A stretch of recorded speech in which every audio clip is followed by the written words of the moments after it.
I fought with Benson all my life. Just before I died, to disgust him, I used all my strength to kiss him. And then I was reborn. I went back to the time when I first met him. This time, without hesitation, I picked up a wine bottle and smashed it on his head, unexpectedly, and ended up in the hospital. When he opened his eyes and woke up, the way he looked at me had changed. The first thing he said was, "Why did you kiss me?" When I heard Benson say that, at this moment, I was finally certain Benson, like me, had been reborn.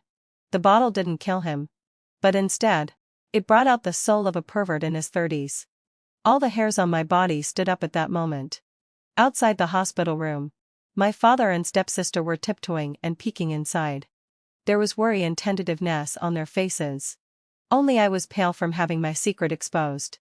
A day ago, my father held a banquet to welcome Rosa and her mother back, inviting many wealthy and famous people in the city. The story of the mistress who had endured humiliation for years finally stepping into the main house, after the death of the original wife, had once become a laughingstock and topic of conversation in City A. But my father didn't care at all. It seemed that he had to use this grand banquet to publicize his great love with the mistress. And this day happened to be the third day since I was reborn. Unlike in my previous life, I didn't make a scene at the banquet and make my father angry. But I wasn't so magnanimous as to watch Rosa and her mistress mother enter my house triumphantly. After all, not only was there the struggle over the division of the wealthy family's property between us, but also the hatred for my mother's death. I fought with Rosa and her mother all my life. In this life, of course, I would continue. So when the banquet was halfway through, the reporters I had deliberately arranged rushed into the banquet and launched a series of attacks on Rosa and her mistress mother. Even when my father stepped in, it was of no use. Just as I was about to laugh at the fact that the originally good banquet had entered an awkward and strange situation because of the reporters' questions, I saw an unexpected person at the banquet. Benson. The person who had imprisoned me for several months for Rosa in my previous life. I didn't expect him to be here. Because in my memory, my encounter with Benson should have been when Rosa and I started to openly compete for the position of the heir of the Faye family. Rosa had become a guest of honor in the Benson family because she had saved Benson when she was a child. The struggle for the heir was originally just between Rosa and me. But because of this, it became a struggle between the Benson family and me. At first, I didn't plan to go against Benson, but he helped Rosa several times, causing me to suffer repeated defeats. I had no choice but to focus all my attacks on Benson. If he bit me, I would tear off a piece of his flesh. Our struggle came to an end only when Rosa became the heir of the Faye family, and I became the loser in the wealthy family struggle and was imprisoned by Benson. So I hated Benson.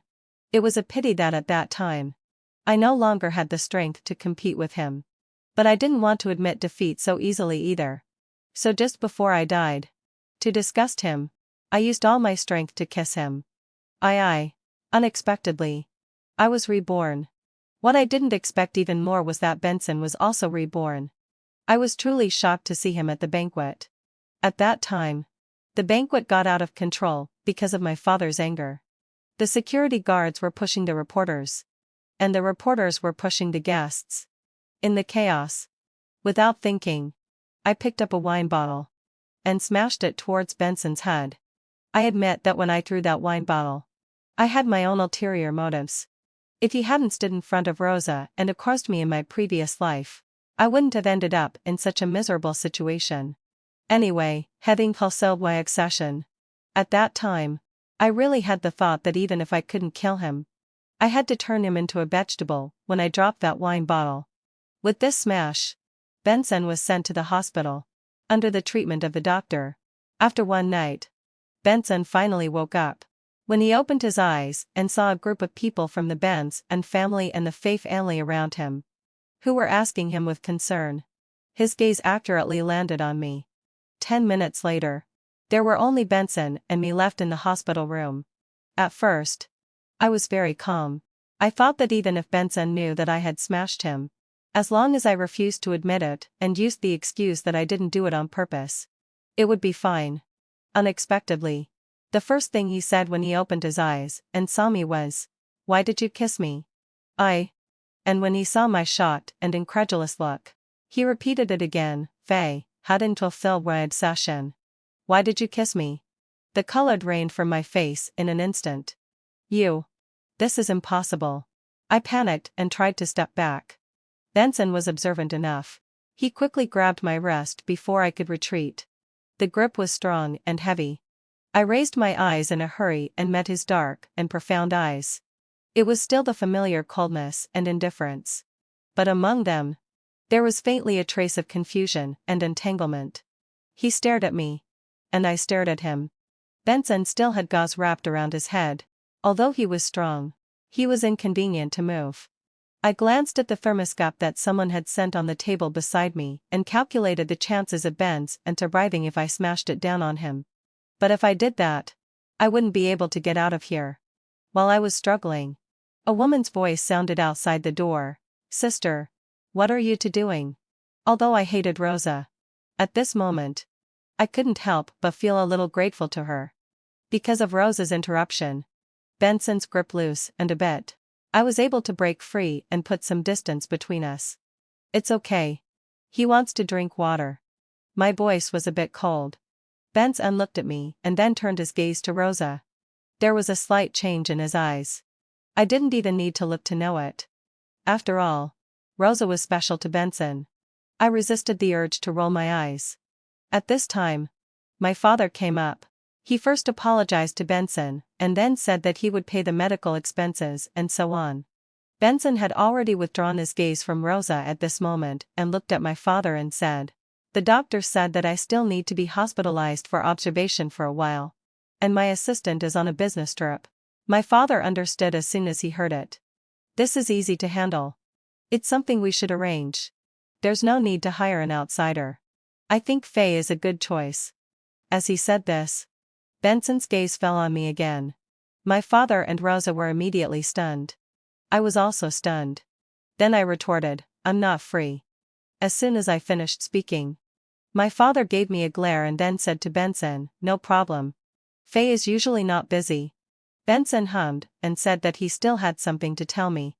My father was tactful and left with Rosa. Before leaving, he didn't forget to close the door for us. Aye.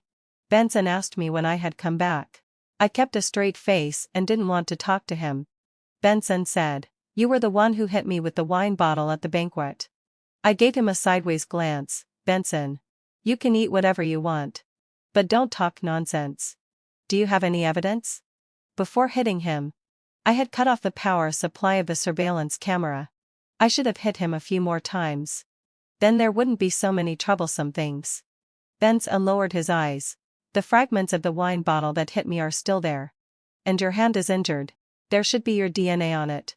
My heart skipped a beat. And I subconsciously clenched my hand a little tighter. Benson said, "Since you didn't kill me with that bottle, you should have thought of the consequences." Faye, having fulfilled my obsession. You know I'm petty. It was as if someone had grabbed me by the neck of my fate, and I couldn't say a word. Benson's indifferent tone was really annoying. In my previous life, he was like this. Every time he subdued me, he wouldn't say anything and just looked at me quietly. I clearly knew that I was being held in check by this person. I swallowed. "What do you want?" Showing weakness. I understood. In this new life, I hadn't learned nothing. For my future plans, I could now bend and stretch. But Benson didn't seem to be able to adapt, because this seemed to be the first time I had bowed my head in front of him. He stared at me blankly for a while. After coming to his senses, he asked me the question he had asked me when he first woke up again. "I just want to know, why did you kiss me?" Damn it. Is he annoying or what? It's this question again. Why is he so torn about it? I just wanted to disgust him purely. I decided to just go for it. There was also a bit of a vengeful tone when I opened my mouth. Nothing else. "I just wanted to disgust you. I don't believe it." I realized that after being reborn, Benson was out of his mind. So I left the hospital. The next day, I received a message from my father. He asked me to deliver food to Benson. Hey, let out a lull sigh. He's not even afraid that I'll poison him. When I was packing the lunchbox, Rosa happened to come down from the second floor. Sister, aren't you coming back for lunch? After the banquet was in such a mess last night, she acted as if nothing had happened and called me sister, very familiarly. I didn't want to pay attention to her. Looking at the lunchbox in front of me, I suddenly had an idea. I smiled. No. Dad asked me to send breakfast to Benson. I'm preparing it. But I pretended to look at my watch. I have a meeting in the morning. And I'm afraid I'll be late. Then let me send it for you, Rosa said. Her tone wasn't overly eager. It really sounded like she was going to help me. I only hesitated for a moment and then handed the lunchbox to her. Okay. Then I'll trouble you. No trouble. Sister. You go to work quickly. The driver is here. Rosa curved her eyes and looked very docile and obedient. I guessed that when Rosa saw Benson, she would definitely find a way to stay there. That's fine. Anyway, Benson had a special feeling for Rosa. Letting Rosa go to see him could be considered fulfilling his infatuation. I went to the company. In my previous life, Rosa and I were completely at odds. With the help of Benson, Rosa had won a lot of business orders for the company. Not only did she secure her position, but she also bought the loyalty of many people. This time, I had to strike first. I asked my assistant to sort out all the company's materials and business orders. I hadn't been in touch with these core businesses for a long time, and for a moment, I actually felt a sense of trance. But I quickly adjusted myself. Benson's rebirth was beyond my expectation. If he still firmly stood on Rosa's side, don't blame me for getting rid of him.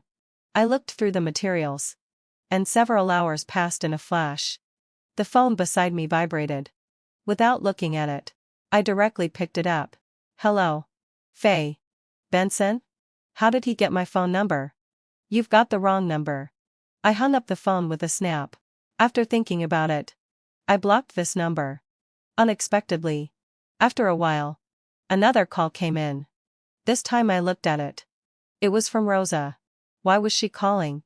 I frowned and picked up the phone. Faye. If you dare to hang up, I'll go to the police station later. That damn Benson. What's the matter? Are you off work? Why do you care? I'm hungry. Just ask Rosa to bring you food if you're hungry. I won't eat the food she brings. You bring it to me. I'll wait for you. Benson said. This time he hung up the phone faster than I did. I was so angry that I laughed. Let him starve to death. He's such a nuisance. I went back to reading the documents. But I just couldn't focus. My mind was filled with Benson's first threatening sentence to me. I threw the documents away irritably, grabbed my phone, and left. I bumped into Rosa while carrying the lunchbox. She had just come out of Benson's hospital room and gave me a resentful look when she saw me. I rolled my eyes. What a useless thing. Didn't she have Benson wrapped around her finger in the previous life? How could she not be able to handle him in this life? I didn't have time to pay attention to Rosa and directly pushed the door open and went in. Benson was sitting propped up against the head of the bed, wearing a pair of glasses. He was dressed in a hospital gown, and there was gauze wrapped around his forehead. He looked like a harmless and sickly beauty. But in my mind, there were only 4 words: a gentleman with a corrupt heart. I put the lunchbox on the edge of the table.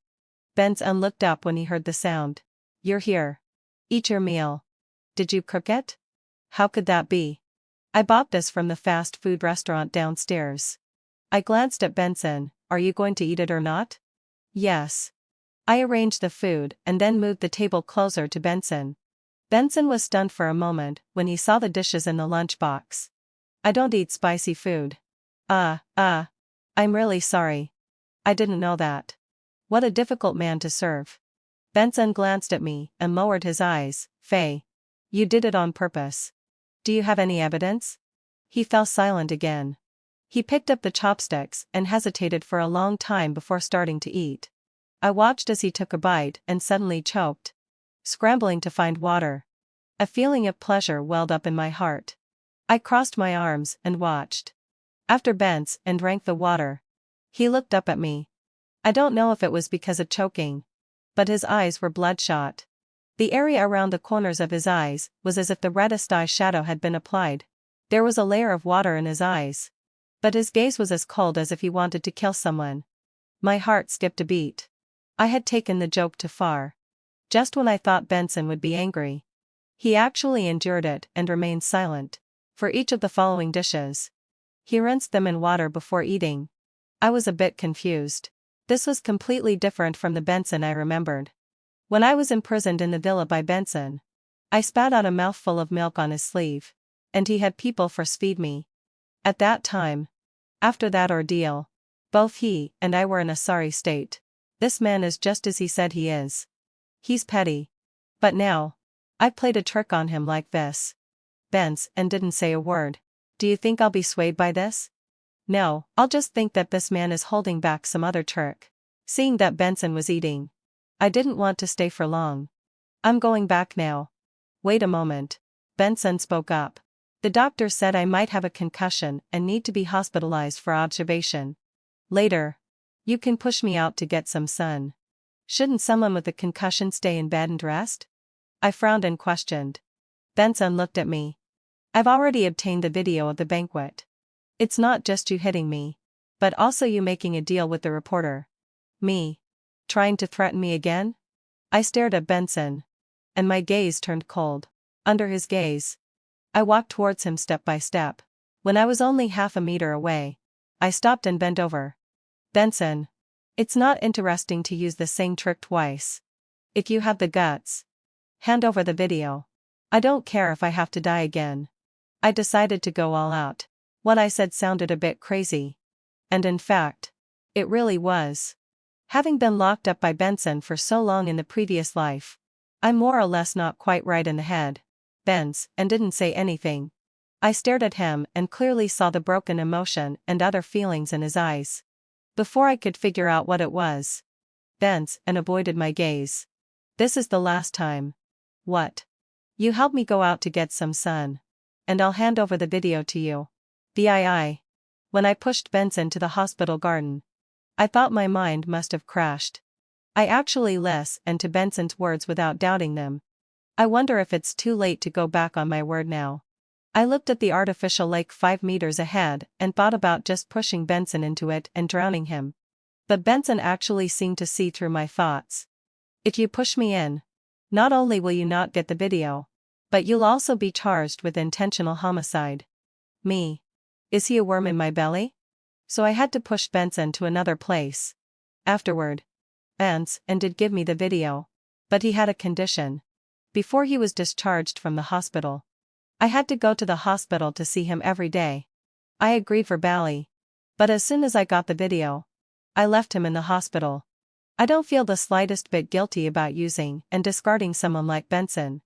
I went back to the company in the fastest time possible, while quickly understanding and mastering the company's business. I also used my knowledge of the future to secure several important business deals for the company. And all of this finally made Rosa and her mother unable to sit still.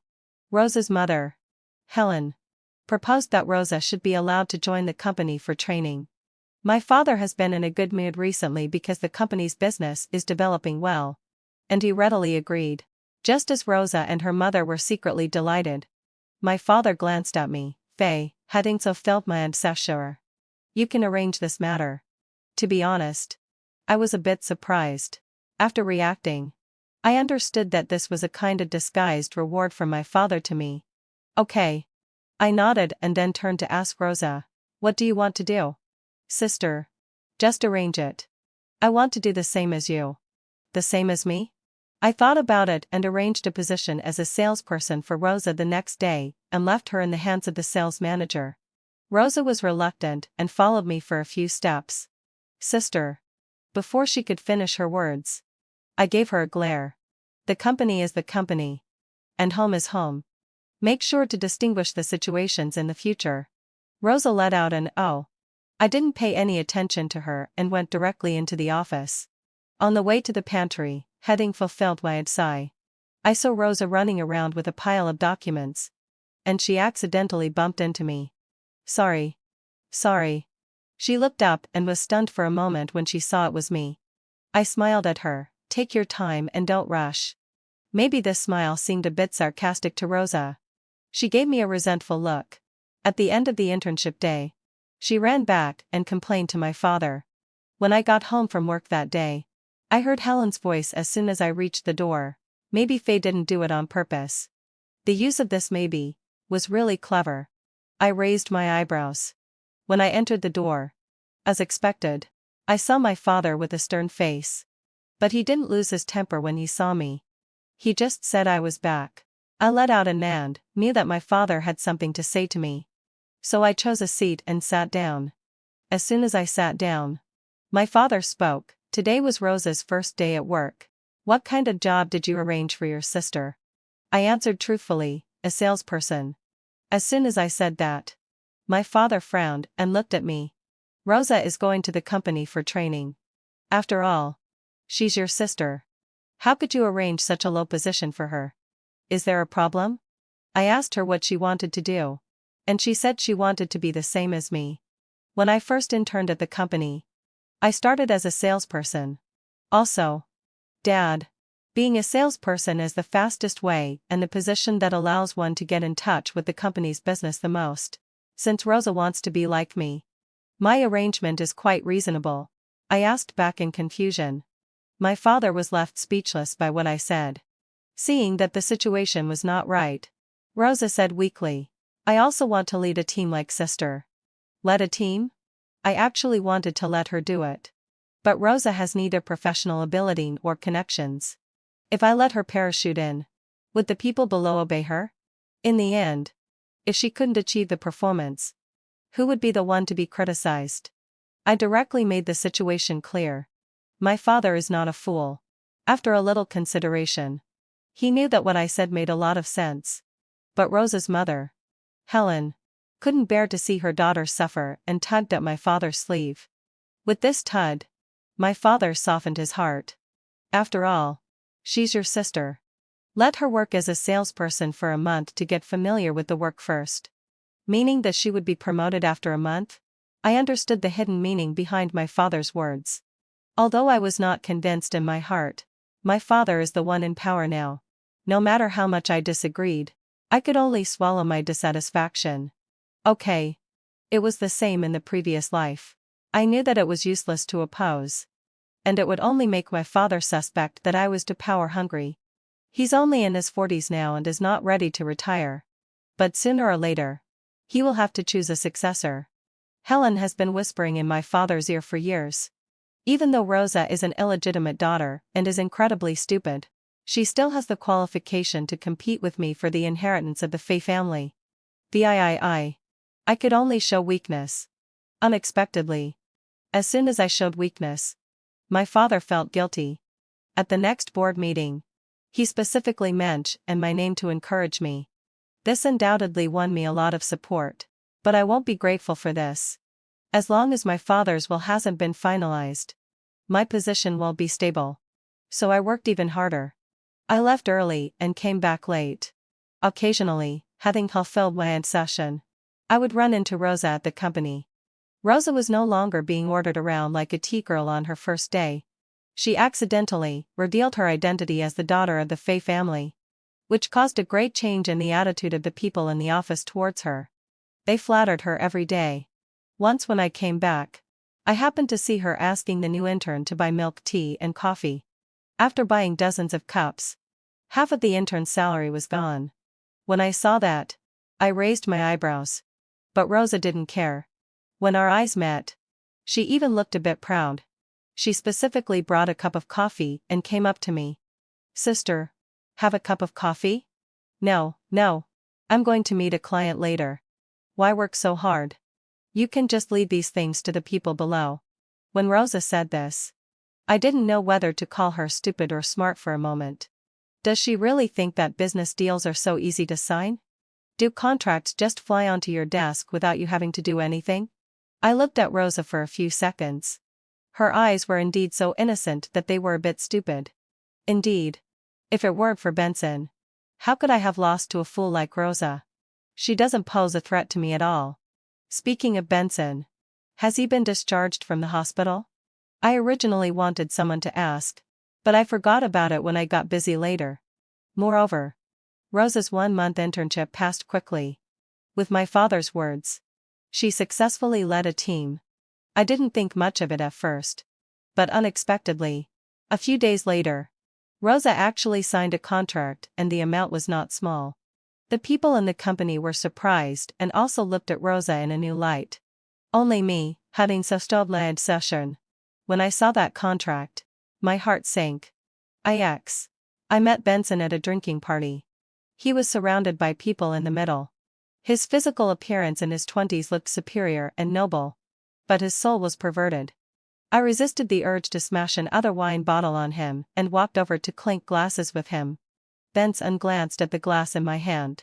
"This thing can't kill anyone." Under my angry gaze, he added calmly, "Have you seen Rosa's contract?" Sure enough, it was him who helped Rosa sign the deal. I clenched my fists. "You really have to oppose me, don't you? You were the one who didn't keep your word first," Benson said. I laughed out of anger. Just looking at his face made me furious. Thinking that I really couldn't swallow this humiliation, I splashed the wine in my glass onto him. The liquid soaked Benson's clothes. I finally felt relieved and smiled satisfactorily. Then turned around and left. I had already prepared myself for Benson's revenge. At worst, he would just snatch a few more deals from me and give them to Rosa. However, I didn't expect Benson's revenge to come so quickly. And it was more childish than I had imagined. He punctured the tires of my car. As I was muttering about my bad luck, that damn man's car passed by me. I immediately saw Benson sitting in the back seat with a cold look in his eyes. The moment our eyes met, he lowered his eyes and glanced at my car tire. Then he slowly rolled up the car window and blew a face full of exhaust fumes at me. I immediately knew who the culprit was that had brought me to this state. "Fine, Benson. You just wait for me." In the middle of the night, I was walking alone on the street. While cursing Benson, I endured the pain of my high heels rubbing against my heels. I somewhat regretted not having my assistant with me today. After walking for less than 10 minutes, a car with its high beams on came towards me. A familiar black car that had passed me by earlier turned around and stopped beside me. The car window rolled down again, revealing Benson's face. "Get in the car." His voice was as cold as an order. I ignored him and walked straight ahead. After a while, I heard the sound of the car door opening and closing behind me. Then someone grabbed my arm to stop me. "Get in the car," Benson said. "I don't want to get in your car. You're the one who damaged my car in the first place. Now you're pretending to be a good person." I frowned, not hiding my dislike and disgust for Benson at all. "Benson, the trick of slapping someone and then offering a sweet date is something you used in your previous life. Can't you come up with something more novel?" Benson's face was already unpleasant, and it became even darker and gloomier after hearing my words. I simply made things clear to him. "I won't accept any of your kindness. I won't forget or forgive everything that you and Rosa have done to me. Benson, if you want to be my opponent, then be a good one. Your behavior will make me think that you like me." I looked straight into Benson's eyes. He also stared at me without dodging. "Don't you like me? How could I possibly like you?" I laughed as if I had heard a joke. Benson's face and lips were pale. "You've forgotten." "What?" I didn't hear clearly. Benson pursed his lips and changed the topic. "Get in the car." So he still didn't understand what I said just now. I frowned, ready to retort. Benson spoke before me. "I'll leave the car to you. Drive it back." After saying that, he really stuffed the car keys into my hand and left on his own. I frowned and looked at his back, thinking that this man was really strange. He clearly dealt with me for Rosa's sake, but now he was doing something to make up for it. But I wouldn't be grateful because of this. I directly drove away Benson's car. I didn't stop at all when passing by him. In the end, I saw Benson's figure getting smaller and smaller through the rearview mirror. But somehow, I didn't feel comfortable in my heart. Instead, I felt very stuffy. If Benson didn't oppose me, perhaps we could have become opponents who understood and appreciated each other, rather than enemies where one of us is dead and the other is hurt. I had people keep an eye on Benson and Rosa. It wasn't that I was afraid that Benson would really stand on Rosa's side like in my previous life. In this new life, I might not lose to Benson. What surprised me was that there wasn't much interaction between Benson and Rosa at all. Rosa only managed to get that one business deal. She was in the limelight in the company for a few months, but she didn't get any more orders later. The people in the company gradually changed their tune. On the contrary, the business I found while steadily making progress brought greater benefits to the company's subsequent cooperation and development. Several times, my father specifically asked me to attend the board meetings he held.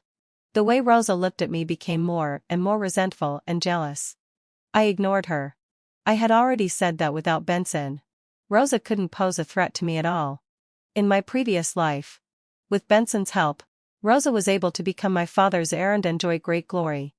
Now that Benson has chosen to sit on the sidelines, it's a good thing for me. I probably also know why Benson is doing this. After all, he actually likes me. Although I don't know when it started. For me, I must be crazy to like someone who imprisoned me. Not long after, my father promoted me to general manager to take charge of the company's affairs. The issuance of this order was almost like training me as the heir. All of a sudden, my status in the company soared. Rosa started to get anxious. Her mother, Helen, whispered in my father's ear again.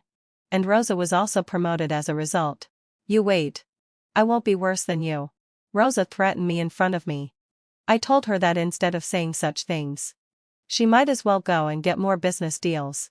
She stamped her feet in anger several times.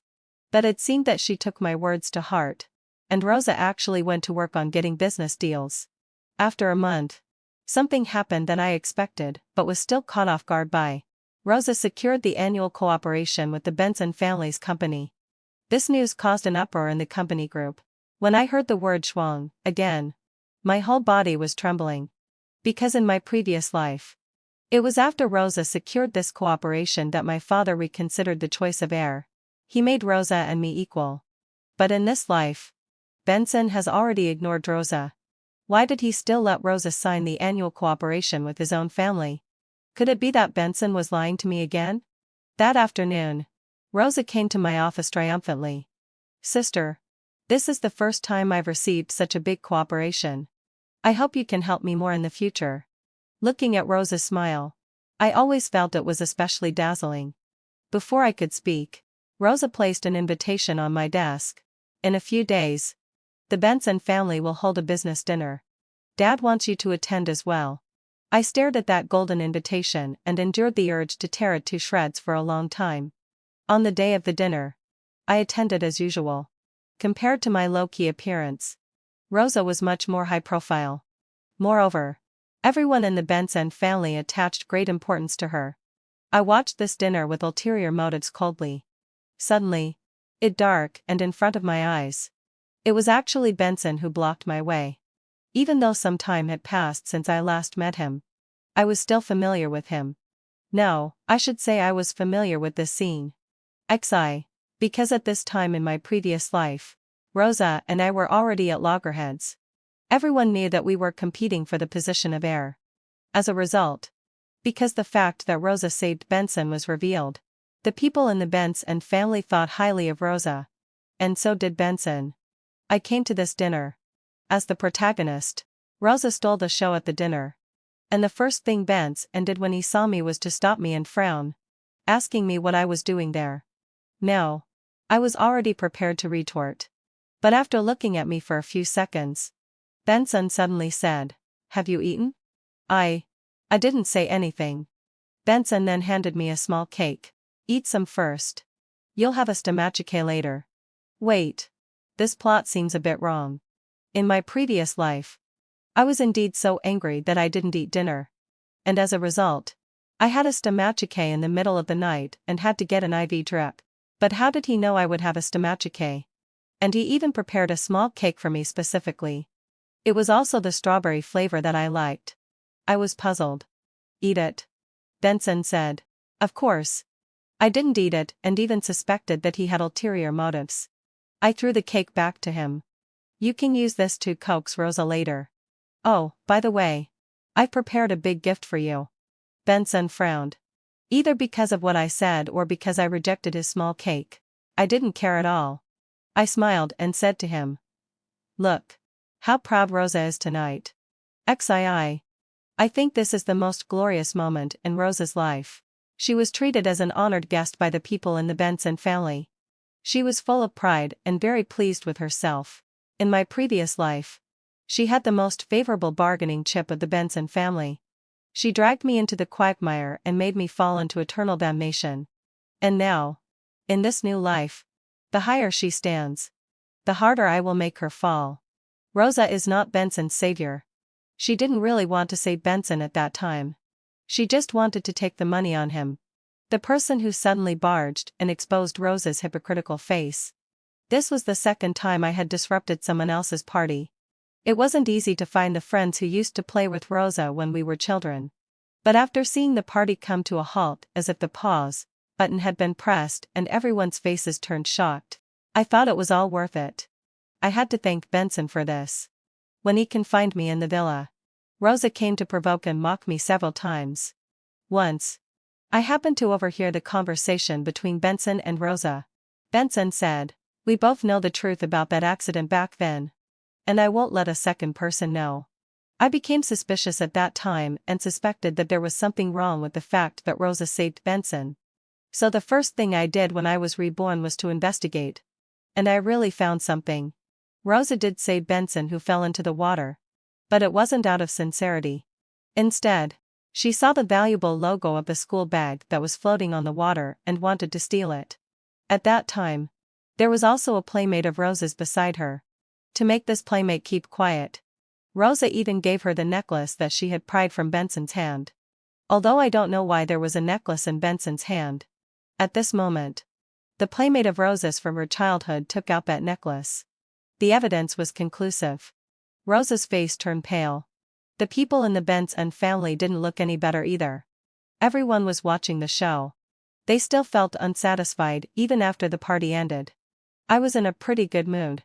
Now that I knew the truth, I didn't believe that the people in the Benson family could still treat Rosa like their own daughter. And that Benson could still be so infatuated with Rosa. XIII. I left the banquet hall in advance. Satisfied. As I walked to the underground garage, I slowed down my steps. Benson was standing beside my car. "You came to ask for the car?" "Sorry. I left it at the Force store." I wasn't the least bit guilty.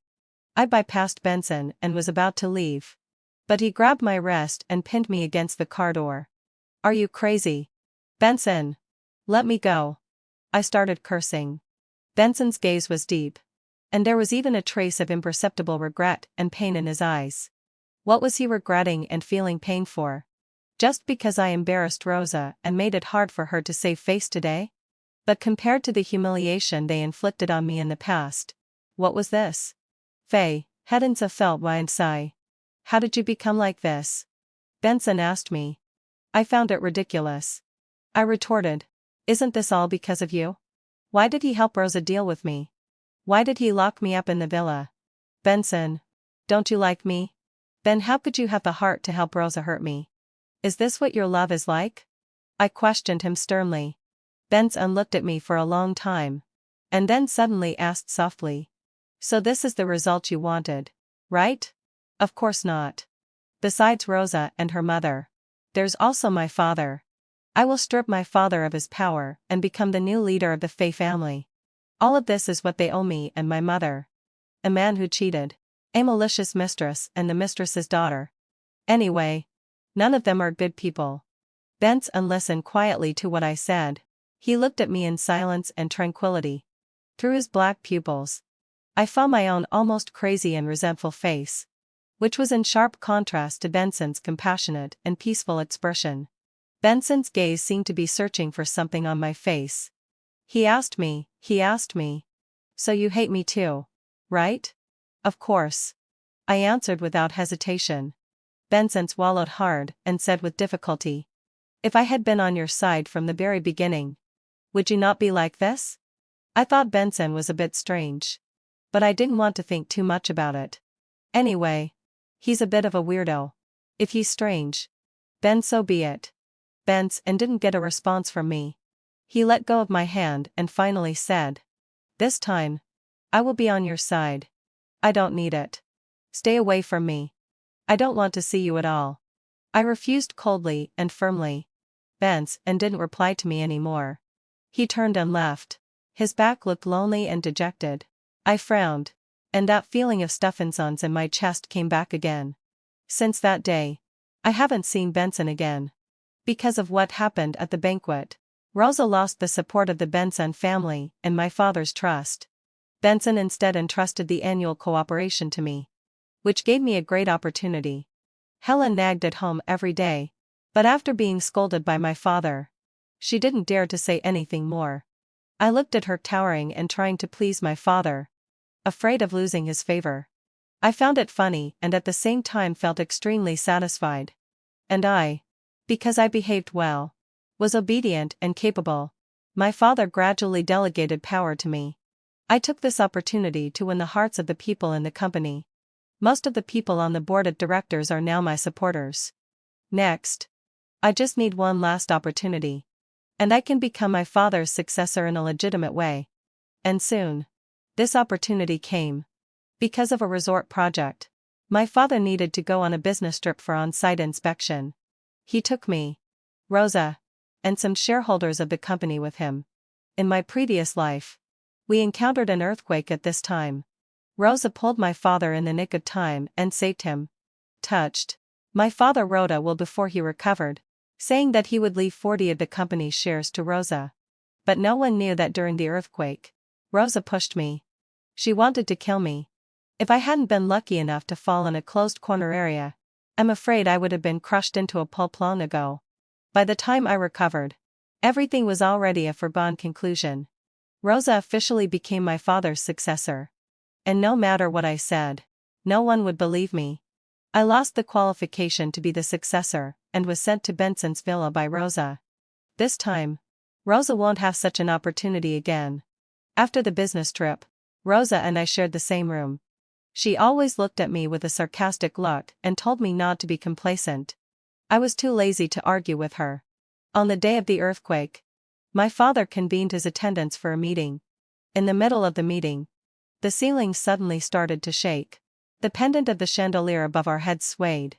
Everyone was still stunned and didn't know what was going on. Then someone shouted, "It's an earthquake. Run!" Everyone rushed towards the door. I deliberately ran behind my father and Rosa. Before we reached the corridor outside, the ceiling started to fall. They were very close to the door. At the critical moment, I pulled my father and quickly retreated to the corner behind us. The moment we reached the corner, there was a loud bang. The world turned dark. XIV. The fallen ceiling and the corner formed a safe area. But we didn't feel good. Our noses and mouths were filled with dust, and our ears were ringing. I groped towards the person next to me. "Dad." In the pitch-black darkness, I touched a thin and white arm. Just as I was wondering when my father had become so delicate, Rosa's voice came to my ear, "Sister. It hurts so much." Me. I clearly pulled my father. Why did it turn out to be Rosa? The shock I felt at this moment was no less than that of the earthquake just now. Seeing that I didn't say anything, Rosa also groped for me. "Sister. Are you there?" Me. I didn't know whether to respond or not for a moment. When Rosa touched my hand, I instinctively pulled away. I replied stiffly, "Yes. It's so dark here. I'm a bit scared." "Sister. Do you have a flashlight? Is your phone still there?" After getting my response, Rosa started talking nonstop. The triangular area was small, and her voice sounded very noisy. I was a bit annoyed and snapped, "Can you shut up?" And then Rosa really shut up. The small space suddenly became quiet. Then an awkward atmosphere spread between Rosa and me. Being with someone I hated, besides feeling uncomfortable psychologically, I actually felt a kind of awkward emotion. I guess Rosa felt the same way. Then she spoke again. "Will we die?" "No. I didn't die in my previous life." Rosa let out an "oh." Just as the atmosphere was about to become awkward again, she asked me, "Sister. It seems that you don't like me very much." "It's not that I don't like you. I hate you." And don't call me sister, I said coldly. I couldn't see Rosa's expression in the darkness. I only heard her confused voice. Why do you hate me? Why? It's a long story. It has to start from my previous life. In my previous life, because of Rosa and her mother, my mother divorced my father. My mother was so devastated that she slit her throat and committed suicide at home. Rosa and her mother were able to enter our family by stepping on my mother's blood. Not only that, Rosa also wanted to compete with me for the family property. In my previous life, I lost to her and was imprisoned by Benson. Wasn't all of this caused by them? Every time I thought of these things, I was filled with anger and hatred. My mind seemed to be filled with blood all of a sudden. And I couldn't control my anger. Seeing that I didn't speak, Rosa didn't ask further. Instead, she started talking on her own. It doesn't matter if you hate me. But I actually like you. I wanted to have a sister when I was a child. Later, when Dad brought you back and told me that you were my sister, I was really happy. Hey, do you remember when we went to school together when we were kids? XV. The more I listened, the more confused I became. I frowned and retorted. When did I ever go to school with you? Just in high school. Benson confessed to you. And you even threw the necklace he gave you into the water. Once Rosa started talking, she couldn't stop. She chattered on and on. I suspected that Rosa was crazy. But when she talked about certain things, there were actually some fleeting images in my mind. When I tried to grasp them, my head started to ache. It got more and more chaotic and painful. All right. Shut up, I shouted in pain. Rosa's voice stopped abruptly. And then she said cautiously, "What's wrong with you?" I didn't know what was wrong with me either. My head suddenly started to hurt. What did Rosa mean by saying that Benson confessed to me in junior high school? Obviously, heading Faso and Sai. In my previous life, I met Benson at a banquet. I'm my father's biological daughter and have always lived in the Faye family. Why did Rosa say that my father brought me back? When did I ever go to school with Rosa? I hate her so much. She and Helen caused my mother to commit suicide. How could I have gone to school with her? I don't know how long Rosa and I were trapped. Later, Rosa finally couldn't stand it and came to talk to me. Sister, can you talk to me? I'm a bit scared. Then you talk. With my permission. Rosa started chattering again. I never realized before that she was so talkative. I listened until I was drowsy. In the end, I was woken up by the sound of a drill. Someone came to rescue us. I excitedly pushed Rosa. She seemed to be asleep and didn't move for a long time. I found a stone and knocked on the wall. The sound of the drill above stopped for a moment. Then I heard someone shout, "There's someone here." There were many footsteps above my head. Then I heard an extremely familiar, anxious voice, "Faye." Benson. The moment I heard his voice, my heart actually skipped a beat. An indescribable emotion swept over my heart. Benson was calling me. "Is that you? Faye? Is that you?" "It's me." I spoke. And my voice was extremely hoarse. "Wait a moment. We'll rescue you right away. Don't be afraid, okay?" I wasn't afraid at all. After all, I didn't die in my previous life. But since Benson also knew that, why was he more afraid than me? I don't know how long it took. Fine rays of light started to seep into the enclosed space. And finally, a large patch of light fell in. I was blindfolded and helped out. Just as lucky as in my previous life. Except for some minor cuts and bruises. I was unharmed. As soon as I came out, I was hugged into someone's arms. I couldn't see the person. But I could smell a familiar scent. It was Benson. The person hugging me was Benson. "It's okay. It's okay." I was carried onto a stretcher. When Benson turned to leave, I don't know where I found the strength to grab him. Wait. Rosa is still inside. At that moment, the look in Benson's eyes as he stared at me was one of incredulous shock. But I didn't know why. Clearly, hadn't fulfilled Leo. I hated Rosa. In my previous life, Rosa had wanted to kill me. I was just treating her in the same way she had treated me. As long as I didn't say that Rosa was still inside. When the aftershock came, she would be silently crushed to death in there. Even if they asked me about it later, I would have countless reasons to clear myself of suspicion. XVI. I was caught in a strange cycle, torn between the moral bottom line and my hatred. In the end, I chose the former. In addition, what puzzled me the most was Benson. When he heard that Rosa was still underground, he didn't rush to help immediately. After the shocked look in his eyes changed, he looked at me excitedly. "Do you remember?" What was I supposed to remember? Before I could ask, I was carried away by others. What happened next was both the same and different from my situation in my previous life. My father was okay. He was rescued earlier than us. When he learned that Rosa and I were still trapped, he even found a rescue team. Rosa and I were successfully rescued. But this time, I was rescued earlier. Rosa was more seriously injured. When I recovered, she was still in a coma. Taking advantage of this opportunity, I went back to the company first to deal with the relevant matters. The company's directors highly praised me for this. Later, when Rosa woke up, my father held a press conference.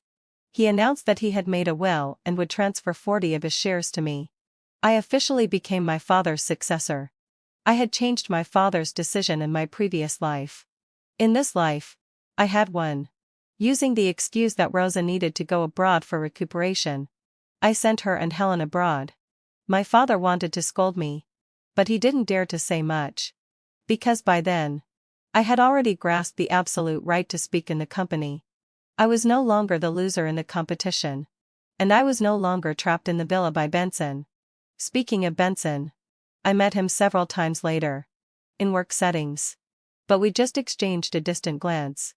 The way Benson looked at people was always profound and cold. But in the few times I saw him, there were some emotions in his eyes that I couldn't even understand.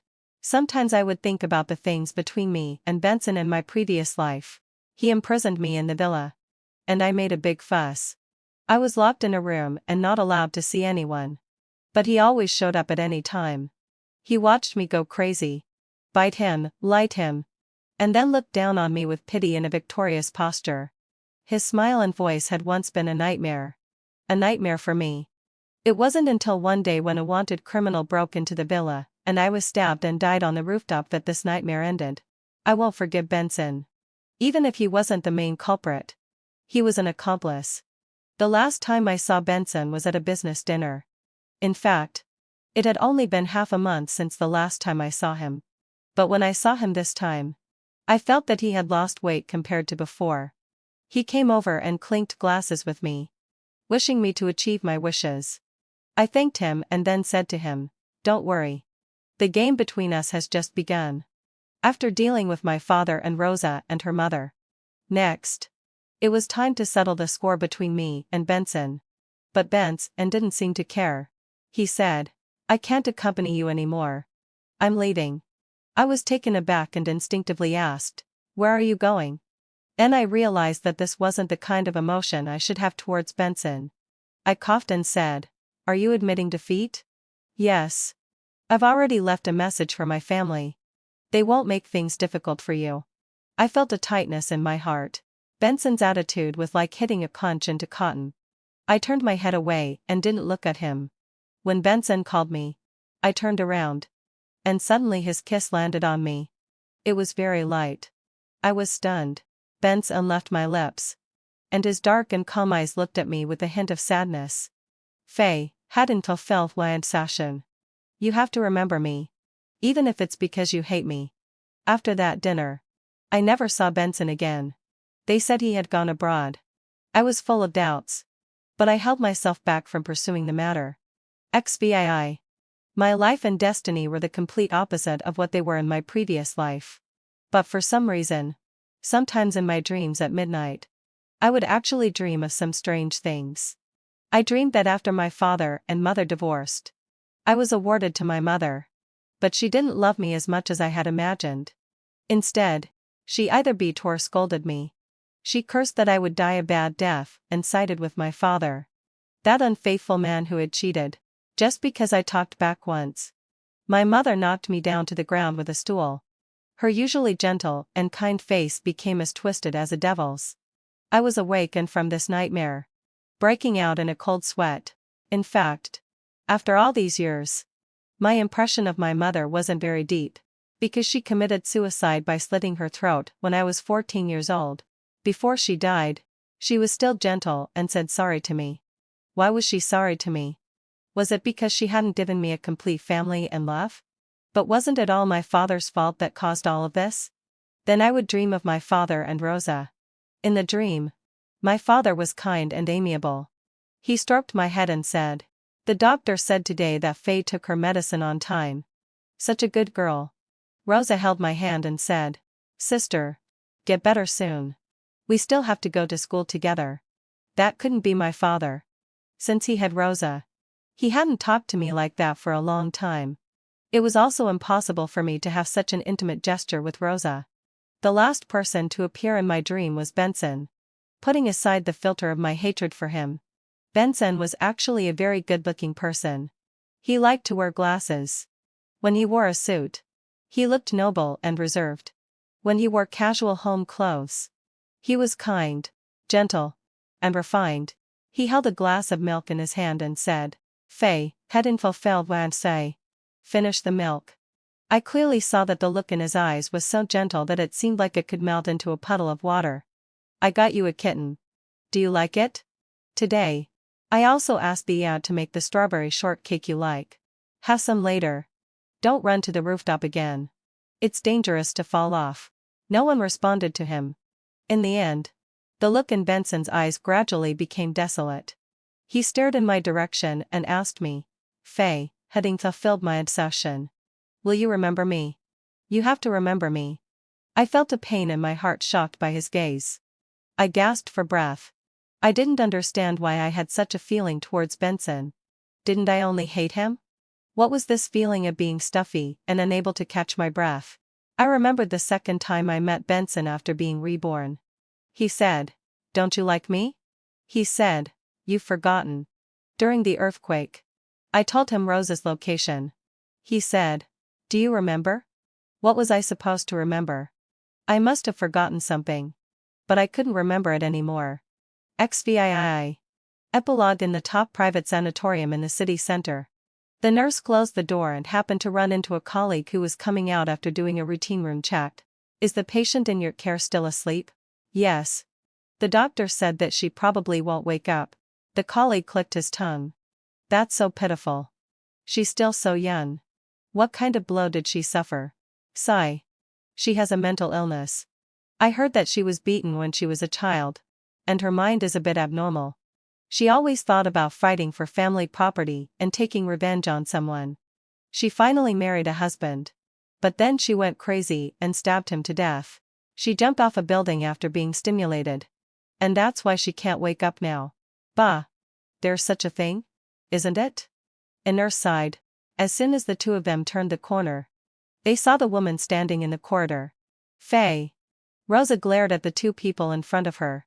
"If I hear you gossiping about the employer again, get out of here." "Yes." A nurse quickly pulled her companion away. Rosa walked into the room where the nurse had left before. Seeing the woman on the bed, she called out, "Sister." No one responded to her. And Rosa didn't care. She saw the photo placed on the bedside table. It was a group photo of her sister and Benson. Benson had been dead for many years. I wonder what her sister would feel when she saw this photo when she was sober. Rosa had known since she was very young that she had an elder sister, who was the daughter of her father's ex-wife. The two got divorced due to a lack of affection. And later, her father married her mother and had her. When she was 9 years old, her father brought back a thin and small girl from outside. He said that she was her elder sister, named Faye. Her father explained that Faye's mother had committed suicide, and since there was no one to take care of Faye, he brought her home. Faye was 5 years older than herself, but her figure and physique were even thinner and smaller than hers. Not only that, Faye had various scars on her body. Later, Rosa learned that these injuries were all inflicted by Faye's mother. After the divorce, Faye's mother suffered from mental illness and would beat people for no reason. Later, during an episode, she slit her throat and committed suicide in front of Faye. Rosa also knew that mental illness could be hereditary. So sometimes Faye would be very nice to her. and sometimes she would speak harshly to her. She said that if it weren't for her mother and her own mother wouldn't have died. The doctor said that the older this kind of illness got, the harder it was to control. In addition, Faye had been insulted and devastated by her mother for years when she was a child. And she was different from others when she was in high school. The classmates at school secretly called her a lunatic and a psychopath. Rosa argued with them. But Faye instead said that she was being hypocritical. XIX. After graduating from university, Faye's father arranged for her to intern in the company. He said that after all, he only had 2 daughters. And the shares and family property would only be inherited by the 2 of them. Rosa wasn't interested in managing the company, because Faye was better than her. And she graduated a few years earlier. She had established a firm foothold in the company and secured a lot of business deals. However, her methods were too tough and ruthless. And there was a lot of gossip in the company. Faye's father had no choice but to delegate her power to Rosa. This caused Faye's dissatisfaction. The successor of Dad will only be me. Rosa. You and your mother don't even think about getting a penny from our family. Faye regarded her as an enemy and even cooperated with Benson. Benson was the person who had confessed to Faye in high school. Rosa remembered very clearly that when everyone stayed away from Faye, only Benson would approach her. And he even came to ask her about Faye's preferences. Does your sister like cats? Besides loving strawberry shortcakes? Does she have a stomachique when she doesn't eat? What else? Come on. That was Benson, whom all the girls in the school had a crush on. He had good academic performance, good character, and a wealthy family background. Although Faye was young, she also knew that this person was a bit cold and unapproachable. But she didn't expect that one day the cold and unapproachable person would stop her and ask so many questions. I'm warning you. My sister won't like you. Give up this idea. How will you know if you don't try? Benson said. Later. He really tried. As a result, Faye threw the necklace that Benson gave her into the water. Benson went to pick it up and almost drowned. It took Rosa great effort to save him. I told you it was useless earlier. Benson didn't say anything.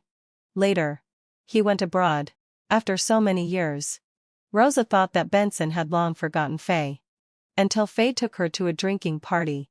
And Benson was also there. Rosa recognized Benson at a glance. She even saw the familiar joy and secret love from his youth in his eyes when he looked at Faye. Rosa. Benson had been thinking about Faye for so many years. But he didn't know that Faye had long forgotten him completely. No. Faye only regarded Benson as a tool person who could help her win the position of the heir of the Faye family. I'm telling you. My sister really doesn't remember you. All she cares about is her career and the Faye family. Well, we can just get to know each other again. Bah. People with a love-brained mindset can go to hell. Benson began to frequently appear beside Faye under the pretext of cooperation. He was eager to get closer to Faye. But Faye didn't notice him. The company directors and Faye's father were already considering and selecting the new successor. Considering Faye's physical condition, Faye's father was always torn.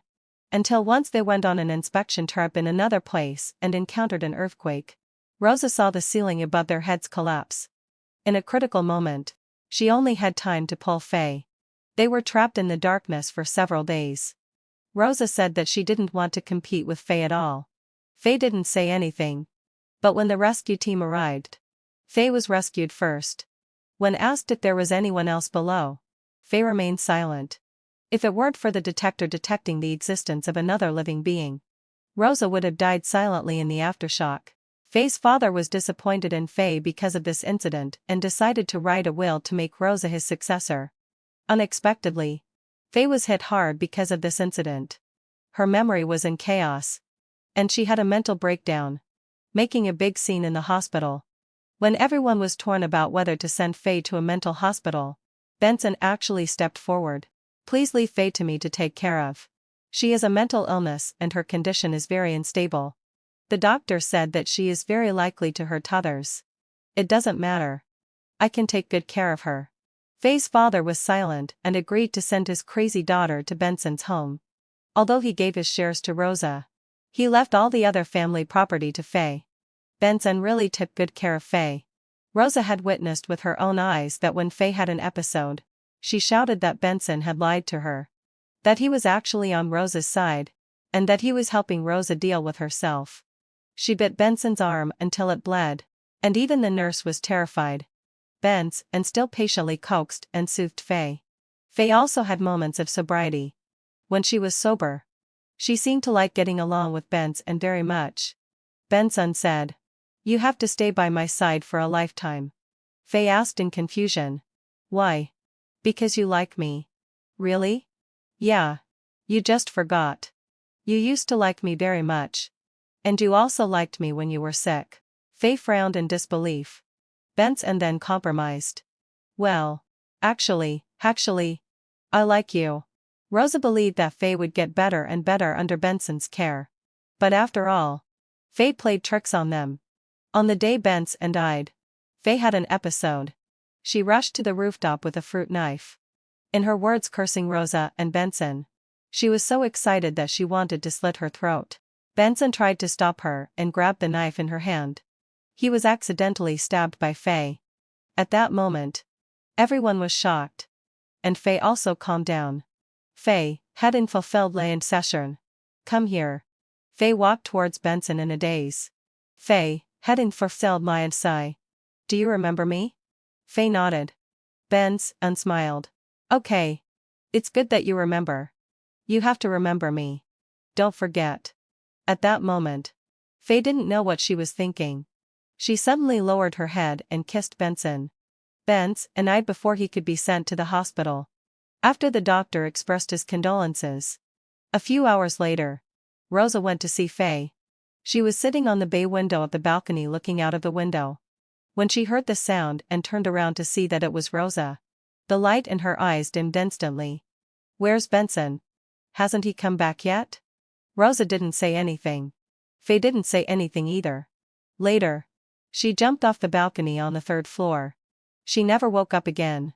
Rosa wiped the photo frame clean and put it back in its original place. She once asked Benson why he liked Faye. "Don't you think she likes me?" "I like her because she likes me." So did Faye ever like Benson? Even now, Rosa still doesn't know. The end.